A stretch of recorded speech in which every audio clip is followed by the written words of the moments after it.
Hi everyone. I found out 4 days ago that I have cervical cancer. It's taken me a few days to really feel how devastating this is.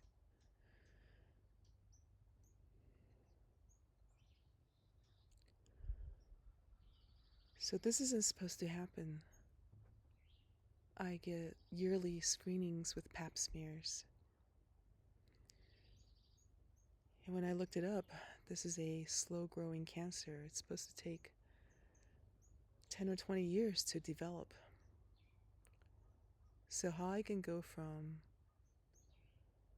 yearly screenings to actual cancer, and not just precancer, but actual invasive adenocarcinoma in 1 year is kind of mind-blowing and took me a little time to process.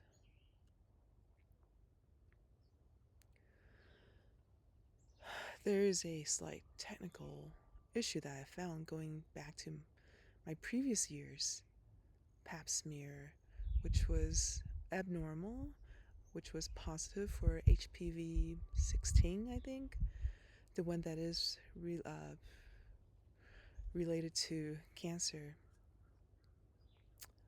So we did a colposcopy last year in May, I think, and it actually, I was told, so this is a procedure where they go in, look at your cervix with some vinegar to see if there's any abnormalities, and then they take some biopsies, 3 different biopsies.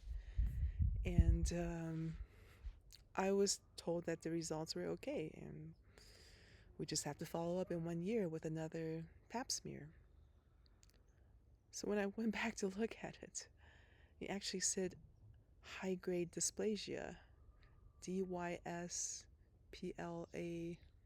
Dysplasia, which I looked it up, and apparently that means precancer. So I think they probably should have gone in with a LEAP procedure, where they do the loop electrical excision procedure to cut out the precancerous parts. But I was told it was good, and I didn't actually log into the patient portal and read a report myself. So perhaps that was the problem. But still, this is progressed to cancer in 1 year, and it's not your typical development of cervical cancer. So in any case,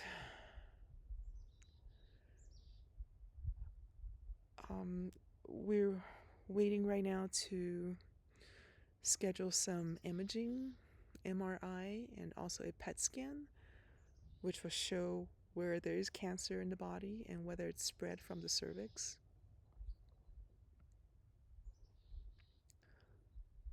And it's going to take a week or two before we can get all the imaging in. So I won't know whether it's spread or not for a couple of weeks. You know, the first couple of days, emotionally, I was kind of just like, oh, wow, it's not a big deal, right? We just like take out a uterus with a hysterectomy. I'm good, right? I'm fine. I don't need it anymore. I mean, I'm postmenopausal, and it'd just be one less thing to worry about if we just get rid of it. But all this waiting, and it finally hit me after a couple of days at night. I was like, oh my God, you know, even if he hasn't spread, even if we caught this early, the prospect for it is 91% survival in 5 years. So it's pretty high, all things considered, for cancer. But then it hit me, oh my God, I have 1 in 10 chance of dying in the next 5 years. And this is a complete shock to me that I have such a high risk of dying. I thought I was a healthy person. So Um, yeah, it's a lot to process, even though all things considered, it's a cancer that they kind of know how to deal with.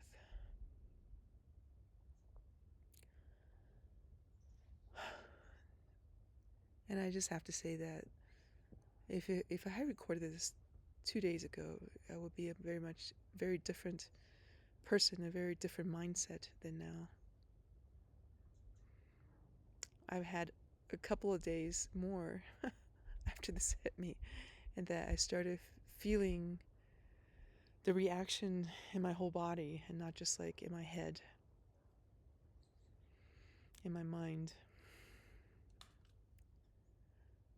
So, just like they say, once you're really faced with their own mortality and really, really feel it, and really to be in this position, I find myself being a different person. Walking home to my front door, I felt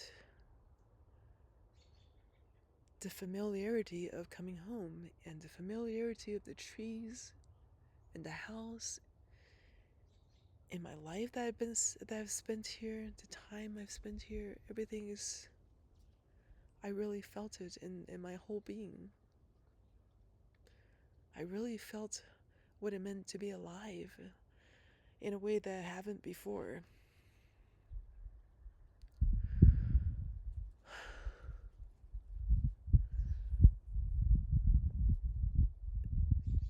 Just making this video has made this so much closer to me, this situation. I can sit here and think by myself and be very logical in my head.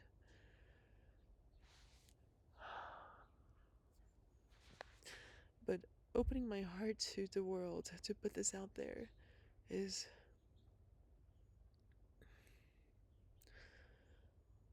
has reached, has really brought my heart space out.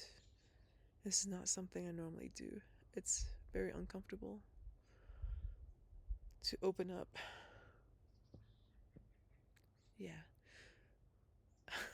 I'm 55 years old, and I don't usually just open up to the world on where I am emotionally, how I'm feeling, and how vulnerable I feel right now.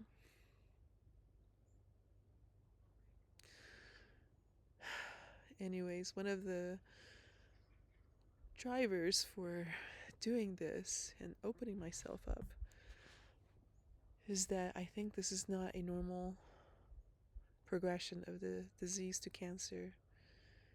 Like I said, it's supposed to be a slow growing cancer, and I don't know why this is so fast to develop into cancer within a year from pre-cancer to cancer, and 2 years to cancer. But I do want to bring awareness to this faster mode of cancer, and I intend to explore more into this and just how prevalent this fast growing cervical cancer is. I did find one research paper that showed a fast developing cervical cancer from in like 5 months from an abnormal pap smear to full out cancer. And it was trying to perhaps point to a theory of how it could develop so quickly, that if you get COVID, the COVID kind of locks down your immune system to be battling with the COVID, so that the immune system is not putting the immune pressure on the HPV virus in the cervix, which might help slow it down. But instead, immune system is busy fighting COVID, which allows HPV to cause cancer very quickly. And I haven't even gone down the entire another wormhole of whether the vaccine can contribute to it. I am vaccinated. I've had 3 shots. because my work required it, and also because at the time it seemed like the vaccine was a good way to help battle against COVID. And I still got COVID.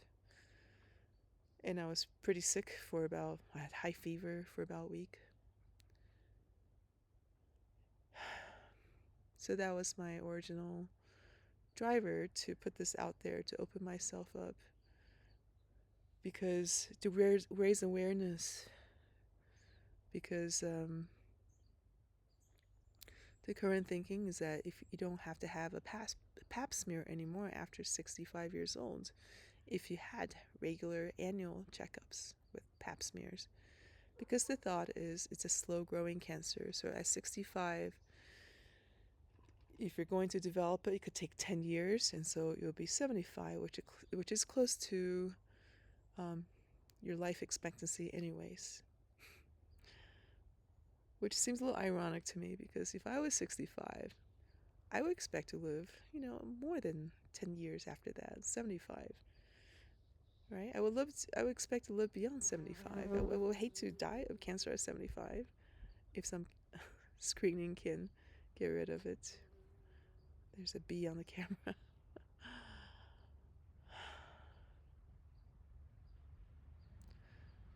So I think I've explained it enough said. So please follow as I go through this journey, sharing how vulnerable I feel, sharing my emotional state, and sharing my path in navigating the healthcare system and trying to get to the imaging quickly. And so emotional state, navigating the medical system to deal with his cancer, also finding out how prevalent this is. Oh yeah, my husband has been helping me as an advocate on how to navigate the medical system, how to quickly get everybody together with my gynecologist, with the gynecological oncologist, and how to get all the imaging done. It has been quite a challenge, quite a stress on me to deal with all this, to try to sort of speed things up. So I will share that in a separate video. This is just the introduction.